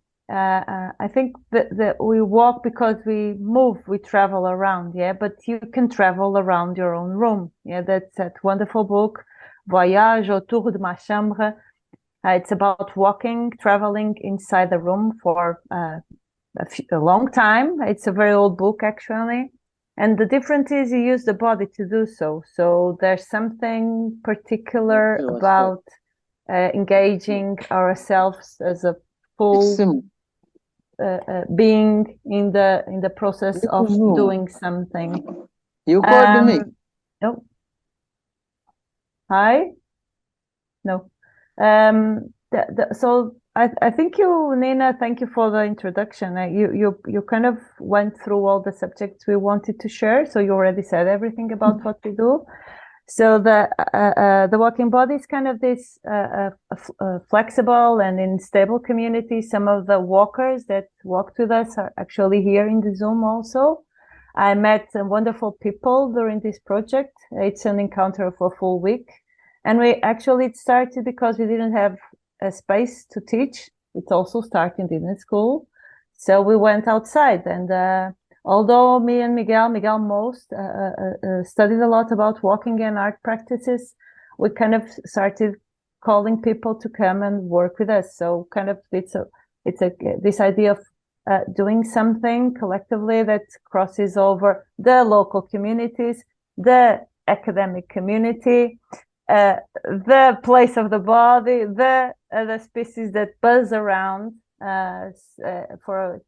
For just two simple examples, we have Ana Moya. She's Spanish, in 23 with us, and she did a place in my body where she engaged with this idea of doing performances in the urban space with people that kind of enrolled in the workshop, and they talked about narratives and kind of, because it's on an open space with public, if you engage with people crossing by. And also another nice example is buzzing sessions with actually Geert here and Fred Adam. I hope he's somewhere there. And the theme was on interspecies communication. So different bodies kind of engage. We engage a lot of other bodies. So participants also, this flexible group was invited to think through the sound and vibration inspired by bees. So walking body is kind of a place in time where people meet and bring together something to share. So I hope I was clear enough and not English. Thank you so much. You're welcome. Thank you. Thank you for listening. I know there's somebody else there, Geert, that you mentioned, or maybe more than one person, but I didn't catch the name. So if someone's there that It's also me. Oh, you, Yanni. Oh my God, how could I forget you?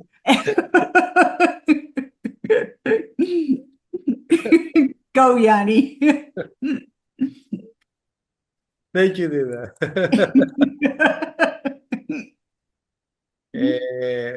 Thank you. Now, for me, let's take it from there. I mean, this process of almost 20 years was also a process of going beyond the role of the artist, as I thought, and as most of us think. Prespa, as a place, is not a place. It is not whether it is a beautiful place or a non-beautiful place that has more or less problems than other areas. It is a place, however. So I think that everything starts from there. It is a place, meaning a place with people creating different parts that can be called communities, intersecting communities, people belonging to 2 or 3 different communities. But what is fascinating about that is how walking has totally transformed my concept about what art is about, and also for what community, what social role is about. I come from a country that is in the middle of imperialistic, as you say, occupations, different even now. And this place and these borders are the very example of that, and the way that over these years, the remains of that and the way they have abused the people that are there, and I consider myself also one part of them, is there. So we are not there, but we are not there, and we are not watching in order somehow to set an example of uniqueness, but on the contrary, we know that not only in Greece, but in all over the world, there are similar areas, battered areas, and I believe that one of the reasons why this proposal was accepted to be supported was exactly that it tries to create in a rural, devastated area, an art practice that will be working along with the community. This is why we call it work and local communities.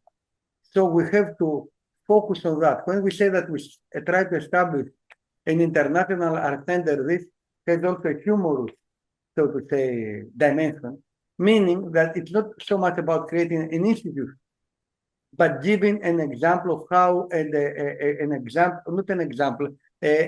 to propose a method, to propose a way to work with art, to work with the people, and in areas that are devastated to be what we call communication, humanity, understanding of the other has still meaning.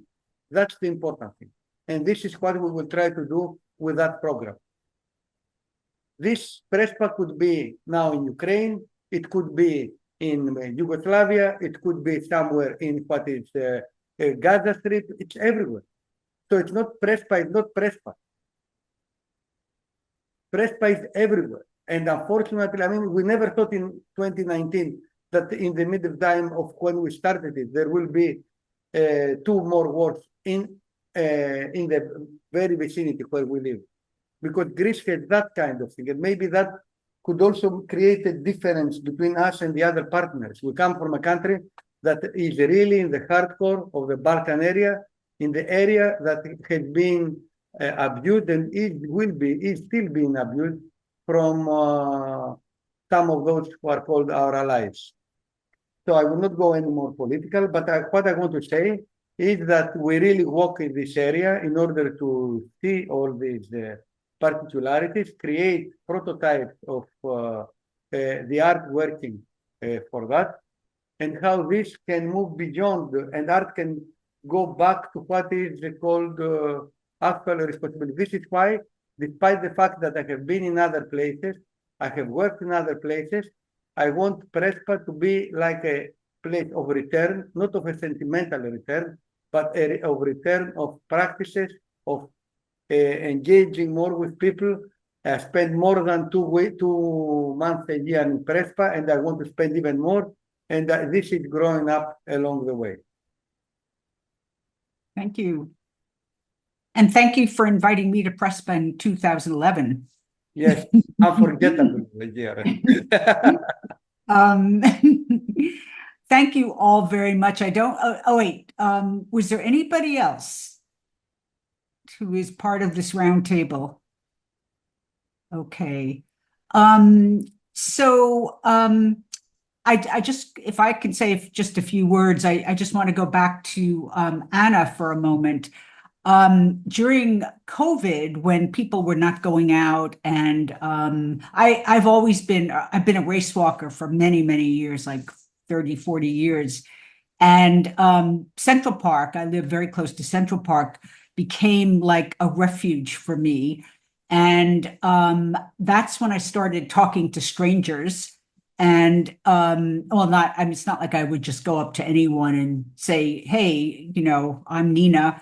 But it was after smiling at people and, petting dogs and stuff like that. And I think that kind of connection, people kind of disparage it, that it's not an intimate connection or whatever, but it really, for me, really became a community. And I have developed friends from these kinds of interactions over the past 5 years that are really, they really fuel my energy in my day. And it's a result of, they don't happen while I'm walking, but maybe at the end of my walk, or I stop, I stop in the middle of the walk. And it is, as you say, Anna, it can create a real community. And for me, it's very significant. And I attribute it to race walking every day. Anyway, that's it. So I'm not sure what comes next. Are we going to, let's see, do any of the partners that were just talking want to ask questions of others or of me, or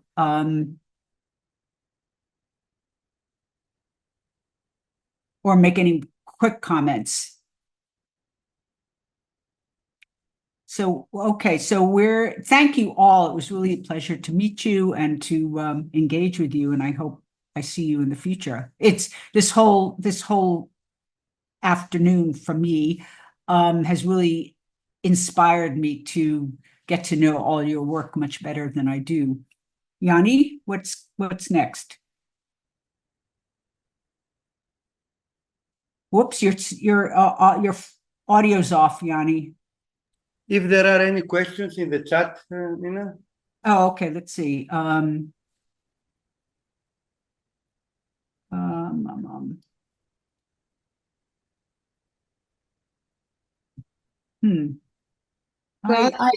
just go ahead. welcome our friends, Brian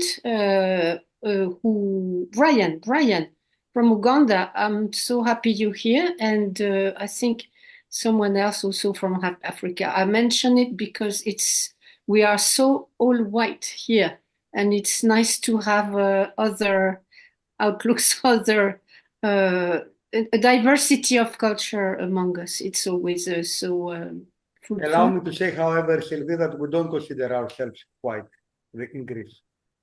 Yeah. Of course, you're not. We don't consider ourselves.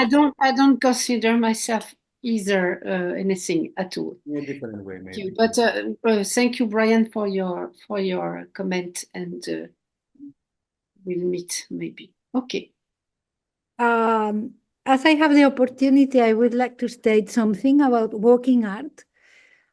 We started as walking artists, and what we have experienced is that we can go much farther and much more forward than art can go. So we have, as walking artists, the opportunity of going beyond art and of breaking this division that has 500 years from the Renaissance, in which artists and communities were two separate things. And when artists became an expert who was admired or judged or rejected, but completely separated from audiences and public.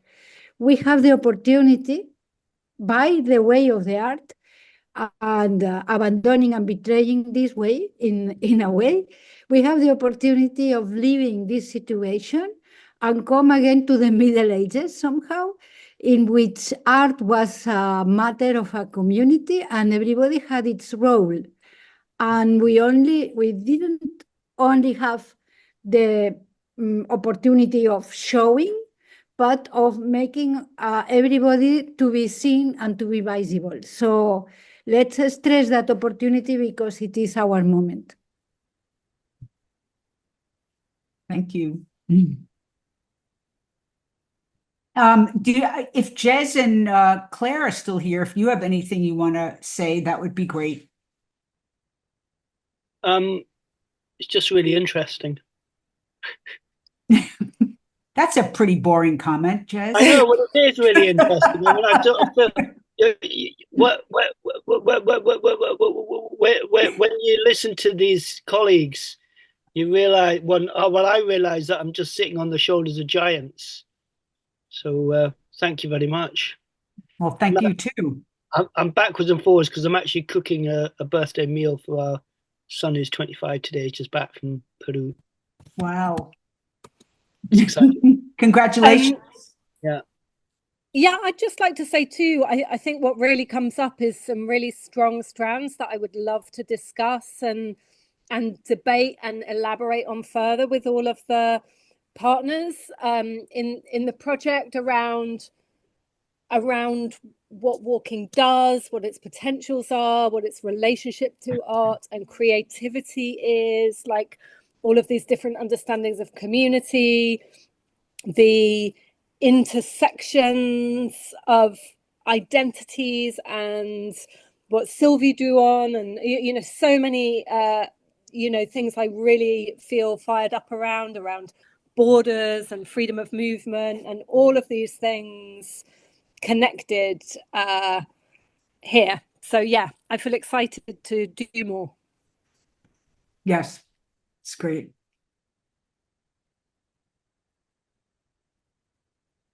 Geert, do you have it? Oh, sorry, Clara. Oh, you're on mute.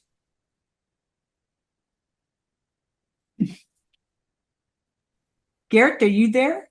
Yes, I'm there. Do you want yes. to One small footnote and actually a question or the asking Sylvie, because Sylvie is working a lot with immersive technology, new technology, the meta space, metaverse, and I see there the connection with actually with the ancestral where Clara is talking about, where community and collaborative or co-creation was more the norm than the exception. Where now, through these new technologies, individual authorship is heavily questioned. Although technology and the new technologies are to be questioned as well, but they open possibilities of new approaches towards art that is beyond the individual authorship. And I was particularly interested in, because Sylvie is actually the partner next to Walk, Listen, Create, but even Sylvie more in an artistic context, that is actually applying these new concepts in technology, like artificial intelligence and metaspace, meta universe into walking arts, and to bring it actually, and bring as well community arts into a 21st century setting. Could you tell us where you find this link? It's intrinsically, can you hear me? Yes. Can you hear me? Yes. Intrinsically linked to migration. You know, people who are away from home today, they can communicate home with their telephones, which did not exist 100 years ago. And it creates a new migrating body, you know, changing our aptitude to feel now and here. Here is different from where you are, but time, one time, like we vibrate, because sound is something, we use sound very much, and also walk, but sound, because sound is comment dire, a reality. It's a vibration, and when you call me, I can hear you through my body, through my ear, and through my whole body, because I can dance and feel. So it's another situation, and we are experimenting. I don't have too much time to talk about that, but I think it's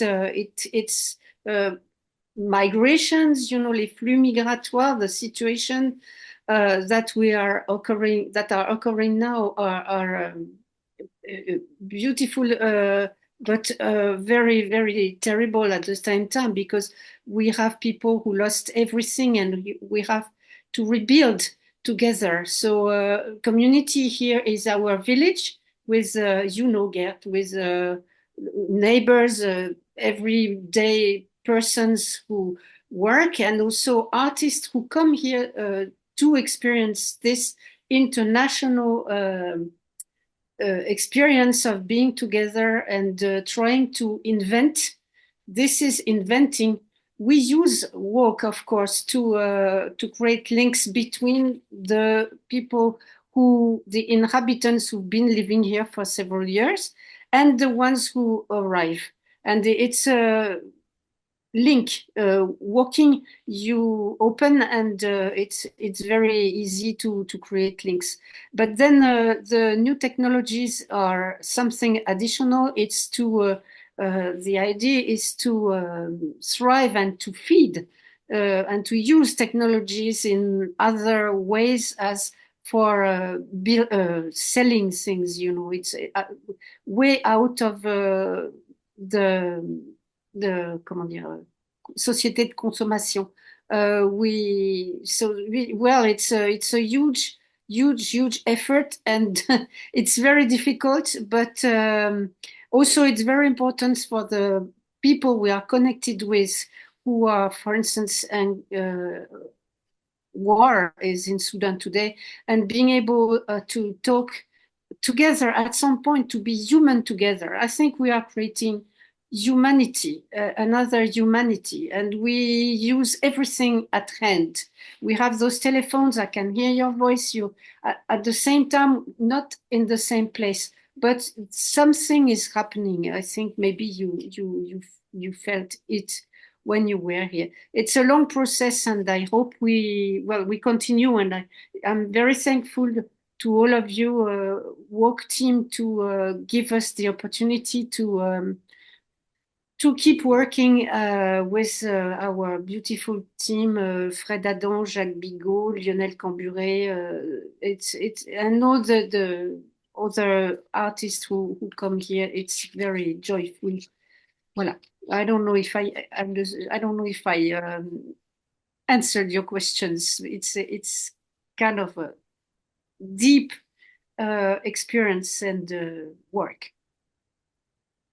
I would just like to mention in relation to what you just said, Sylvie, one of the things that I find about being outdoors and walking, whether it's in my neighborhood or in the park, and talking to people and being friendly, is that it's kind of like, it feels like a classless society. There aren't the kinds of boundaries that you have in institutions or even among your friends, or that is if you're out, if you're relatively outgoing and you're connecting in a very human way. And I've really enjoyed that, and I've learned a lot about other people. Yeah.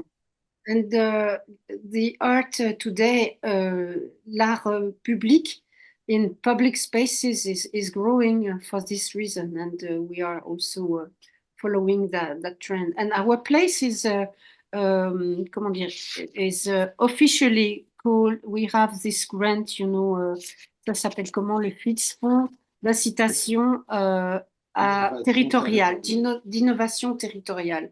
So the Ministry of Culture found out that something different was happening here, really based on diversity of experiences and using body, of course, through walking, and also adapting technologies to body. I think it's that more than anything else. Thank you. You have to come over and experience, because it's very difficult to. I'm writing, and you'll have text, and I have a new text that came out. I shared it. I hope you might have it. It went out last week, and but you have to come and experience. And it's a place of hospitality. Our place. You can sleep, you can walk, you can eat, and think, and share. And it's absolutely beautiful, and to overcome the terrible difficulties of wars and that you know are occurring in the world, especially with extreme right. Yeah. Ouais. Qui voilà. Point. Thank you. So I think that covers everything for us, but there may be more that Geert, Yanni have in mind. I think that in the following session, we will cover whatever topics have not been covered yet. Thank you very much, Nina, for your coordination and the great idea that you brought and the framework where you place everything. Thank you very much, and hopefully we will be able to bring you to Prespa.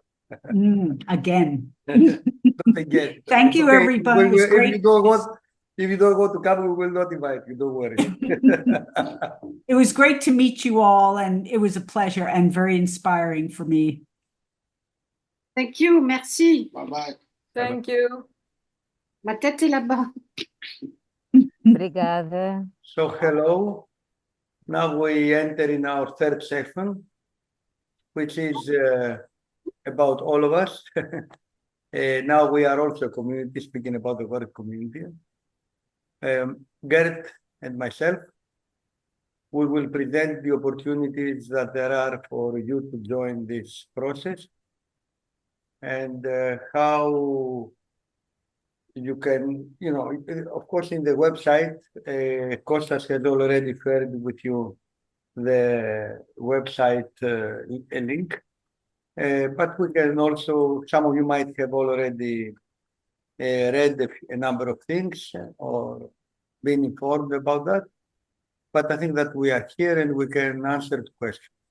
In all, the WALC project is initiating an ongoing process of a number of encounters, events, residencies taking place in different countries.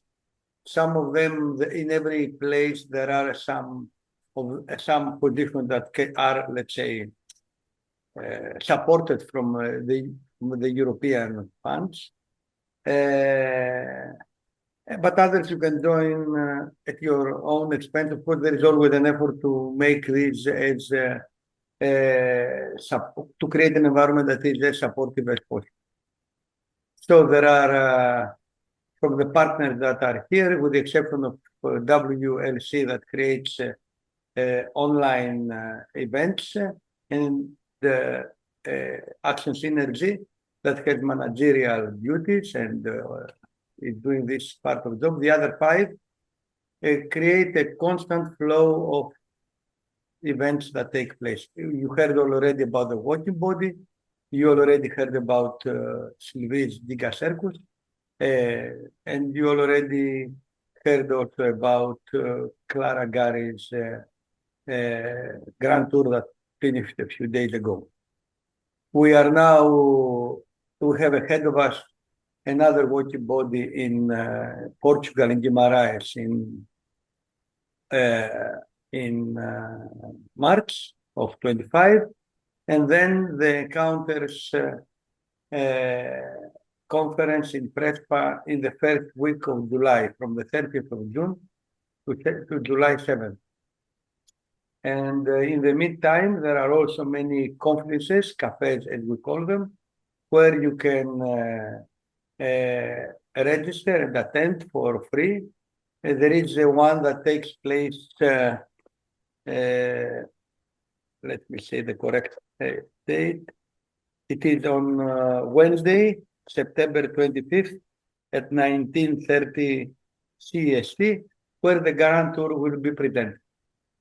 So we create a richness of that, and this is on the one hand, we want to attract audiences, of course, but it is also a research artistic project that is examining a very specific area, which is of walking, which is how walking is connected to local communities, as we have said repeatedly. And at the end of all this process, at the end in the final year, I think it is November, December 2027, there will be an exhibition and an edition where the outcome of that effort will be presented. So to make it more specific for Prespa next year, in Prespa you can participate in 4 ways actually. Either apply for a visiting artist position, which is 2 positions, 2 places this year, and then another 2, 2027. There will be an open call for papers and for workshops, as we did the previous years and created this amazing atmosphere of energy. And then, of course, you can participate as attendees. So these are the 4 options. Geert, I don't know. There will be an open call. That's important also to say that until November 10th, it will be on, and you will be able to see this overview of what we are intending to do. And if you are interested to apply, there will be a deadline for application, as it is every year at the end of February. The results are out beginning March, and you have time to travel, come and program a non-expensive flight, at least if the expenses are covered from you or if from another foundation. Geert. As Yannis said, and to summarize, actually there are 4 ways that you can participate to walk. The details about these will be published on the November 10th. The first one is to participate in the various encounters that will happen. The main ones in Prespa in July next year, the first one, and July 27th, the second one, where you can, in the first place, meet others and share your practices that around the Prespa Lake, but as well in the other locations that are now the walk network. You can participate to the Grand Tour as a walker. You can come to Guimarães. You can come to Vivant to participate in their feasts and their fete of people on the move. And next to that possibility to participate in these events, there will be open calls for artists in residency that will be paid residencies in Prespa, in Guimarães, in Catalonia, in France, in Gaasbeek. That will be more explained next month to you all. And a third way to participate is as a group, as a collective, as a node, because we are now with a group of 5 countries, 7 organizations, but the walking art is in the global community, and we want to include as much as possible others that have the same collective, collaborative spirit as us in creating a sustainable and continuous movement of walking art throughout Europe and the world. And for that, we invite everybody who has a group, as small or as big it may be, a collective, an organization related to walking art, to join us and to towards the end of the project to go to a next level altogether. And the fourth way to participate will be through technology. This project gives an importance to technology as a 21st century tool to relate with our environment and with others.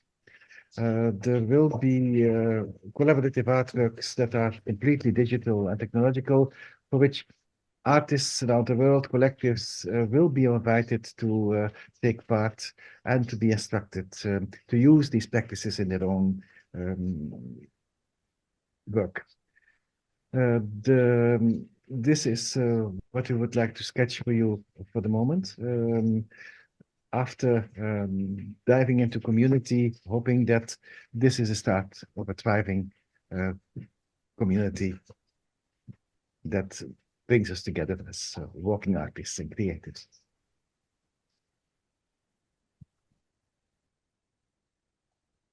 If there are any questions, you can write them in the chat, or we can just raise your hand. Or...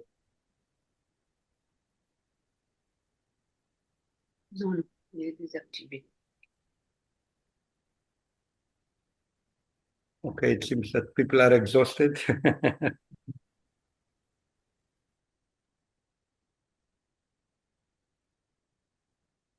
Thanks so much. Okay, thank you very much for attending this opening seminar. We will be in touch with all of you in different ways, and hopefully we will see you in reality in some of our venues and take this.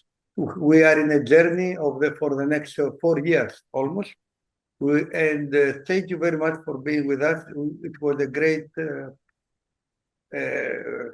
exchange of ideas, of thoughts, and of energy. Geert? Good night to you all, and thank you. Like said before, this is a collective effort of a dream team of dozens of people that are giving support to this initiative, this network. And you have heard some of voices of this project. But again, thanks to all that we didn't hear today, but that are part of our collective.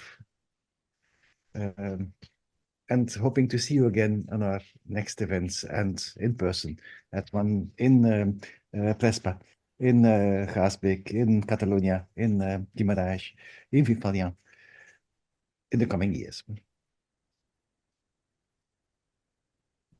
Okay, bye-bye. Thank you very much.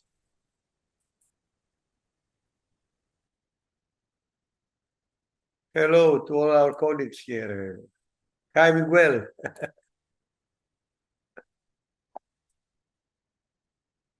No one is leaving. We can stay here longer if you want, no problem, and just have beer. Thank you all. Bye. Bye.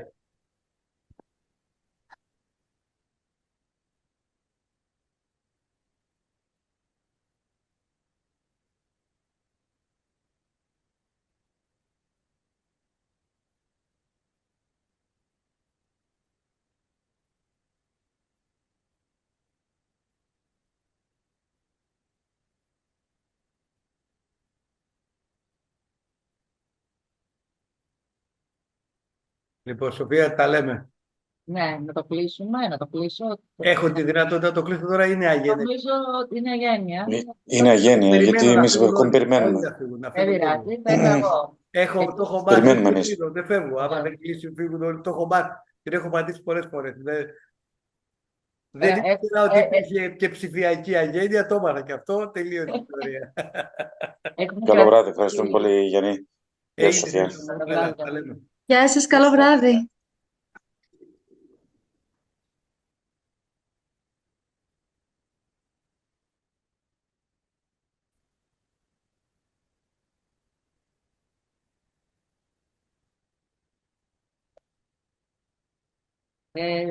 Γιάννη, θες να με αφήσεις εμένα να κάτσω? Όχι, δεν μπορώ, δεν το μπορώ. Στη γιορτή σου θα σε βάλω μέσα μετά, θα έχω τις τύψεις μου για όλο το... Δηλαδή, εντάξει. Είμαι άνθρωπος με τύψεις, αγαπητοί συνάδελφοι. Δεν θέλω να νιώθω τύψεις. Λοιπόν, απλά τώρα βλέπω ο Jez μπορεί να τώρα με το γιο του. Εντάξει, νομίζω ότι το κλείνουμε τώρα. Είναι. Ωραία, κράτησα και το chat εγώ και θα το προωθήσω και στη μέρη για τα mail. Έγινε. Τώρα κλείνω για να τελειώσει και το recording. Έλα, τα λέμε.